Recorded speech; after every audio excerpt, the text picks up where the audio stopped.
Now we're going to learn to name aldehyde functional groups. The aldehyde is similar to the ketone. It has that carbonyl carbon, the C double bond O, but in this case, the carbonyl carbon has a single bond to an alkyl group, an ER group, and then a single bond to a hydrogen. For acyclic monoaldehydes and dialdehydes, you're going to follow this set of steps here. You're going to name the parent structure, the longest carbon chain, including the carbonyl C double bond O carbon.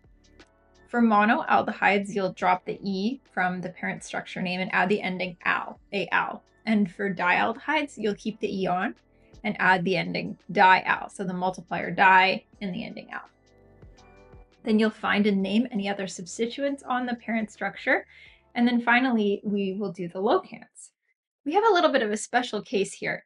Carbonyl carbons are going to have the priority for the numbering, but we don't actually need to include them in the final name because they're terminal locants. So the aldehyde group, if you look at the example here, there's our 3-carbon parent chain, and the aldehyde group, which is this whole thing here, it terminates the chain. So it's always going to be on locant 1 for a monoaldehyde, and then it's always going to be on locant 1 and the other end of the chain for a dialdehyde.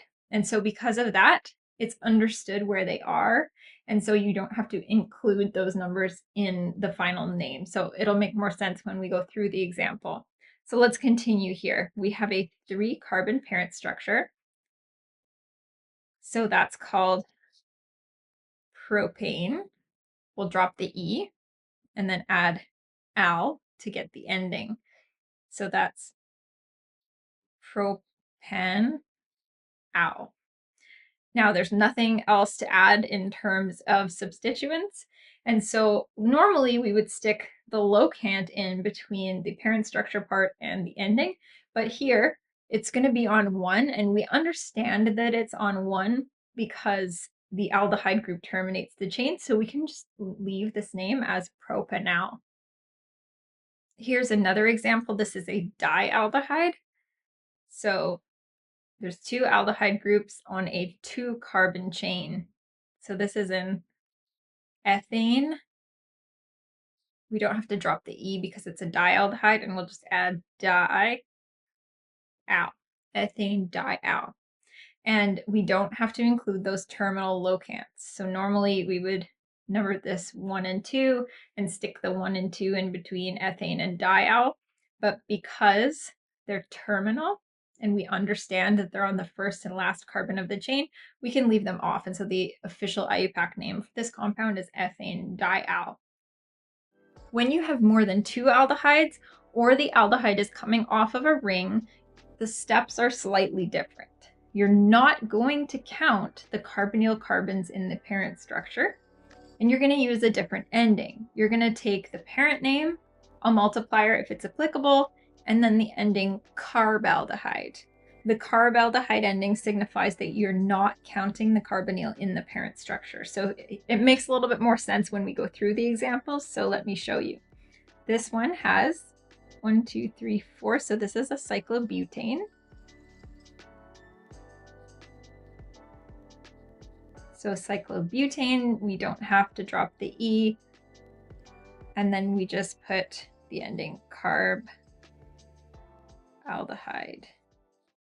Cyclobutane, carbaldehyde. Here's our carbonyl carbon. It's not part of that parent chain, but it's coming off of the parent chain. So cyclobutane, carbaldehyde. Here's another example. Sometimes the aldehyde functional group is abbreviated as CHO. So I've got a bunch of CHOs here. So C double bond O H is sometimes just written as CHO. So there's 3 aldehydes, and we're not going to count the carbonyl carbons. So this one that's part of the functional group in the parent structure in this case, because there's 3. And that way we can get a long chain and include all 3 of them. So 1, 2, 3, 4. So this is a 4-carbon parent structure. We're not going to include this one and make a longer chain, but that also allows us to include this one and make it a trialdehyde or a tricarbaldehyde. So 4 carbons is butane, tri for 3, carbaldehyde. And then we have to put our locants. So 1, 2, 3, and 4. And so we've got aldehydes on 1, 2, and 4. Butane, 1, 2, 4, tricarbaldehyde.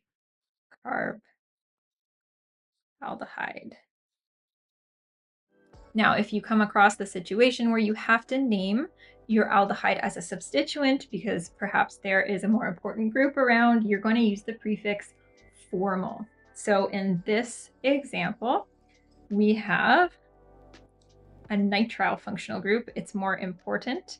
So here's the nitrile, and it's more important. So the ending of the molecule belongs to that functional group, the nitrile. And so we're naming the CHO, which is, remember, CHO is just the aldehyde group abbreviated.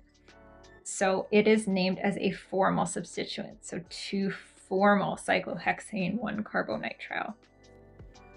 Let's do a little bit of practice naming aldehydes. So here's a nice long molecule. It's got an aldehyde group, a methyl group, and a alcohol and OH group there. So let's find our longest chain that includes this carbonyl carbon. So 1, 2, 3, 4, 5, 6, 7 carbons. So that's a heptane. And then we'll drop that E and add al for our aldehyde functional group. Now let's look for the rest of the substituents. So we saw an OH there. And because it's a substituent, not the principal functional group, we're going to call it hydroxy. And then this one is just a 1 carbon, so it's a methyl. Great. And now we can do our numbering. So remember, the aldehyde is the terminal position, so it's always going to have the 1, 2, 3, 4, 5, 6, and 7. So it'll be a 4-methyl and a 7-hydroxy heptanal. So we'll put all those pieces together. H comes before M in the alphabet, so we're going to have 7-hydroxy, 4-methyl, hept, and al. And remember, we don't have to put that one locant in because this is a monoaldehyde and it's a terminal position. And so we're allowed to leave out the 1 because it's understood that it's on the end of the 7-carbon chain. Next, we have a ring.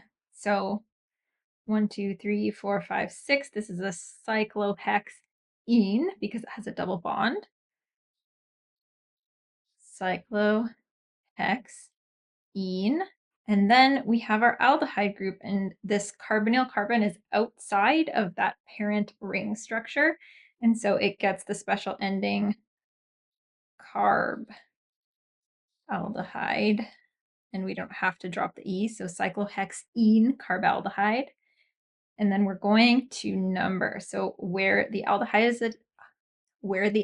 is attached is number 1. And then if we go around counterclockwise, we get 2, and then the double bond starting on 3. So if you had gone around the ring the other way, you'd start the double bond on 4, and that's not as good as 3. So this turns out to be